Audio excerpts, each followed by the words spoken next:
અંકલેશ્વરના દેવી ખાતે પ્રથમ HCA under nineteen multi days cricket tournament સંપન્ન. યુનિકોર્ન 11 બની ચેમ્પિયન.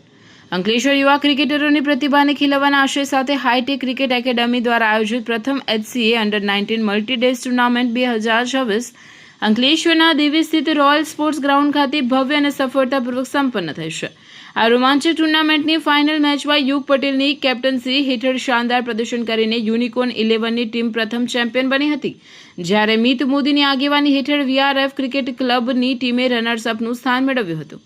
સમગ્ર ટુર્નામેન્ટ દરમિયાન ખેલાડીઓએ અદ્ભુત રમતનું પ્રદર્શન કર્યું, જેમાં રેહાન પટેલે 4 ઇનિંગ્સમાં 353 રન બનાવી શ્રેષ્ઠ બેટ્સમેનનો એવોર્ડ જીત્યો હતો અને પ્રીત ગાંધીએ 6 ઇનિંગ્સમાં 18 વિકેટ ઝડપીને શ્રેષ્ઠ બોલરનું બહુમાન મેળવ્યું હતું. આ ઉપરાંત ફાઇનલ મેચમાં 2 ઇનિંગ્સમાં 7 વિકેટ ઝડપીને Jash Desai hero of the final બન્યા હતા.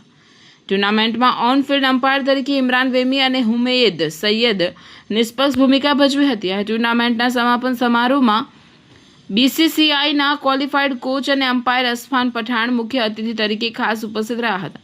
તેમણે તમામ યુવા ખેલાડીઓને ક્રિકેટની બારીકાઈઓ સમજાવી ભવિષ્યમાં દેશ કક્ષાએ આગળ વધવા માટે મૂલ્યવાન માર્ગદર્શન અને પ્રેરણા પૂરી પાડી હતી. અંતમાં આયોજક હાઈટેક ક્રિકેટ એકેડમી દ્વારા ટુર્નામેન્ટને સફળ બનાવવા બદલ તમામ ખેલાડીઓ, અમ્પાયર, સ્પોર્ટ્સ અને રમતપ્રેમીઓનો હૃદયપૂર્વક આભાર વ્યક્ત કરવામાં આવ્યો હતો.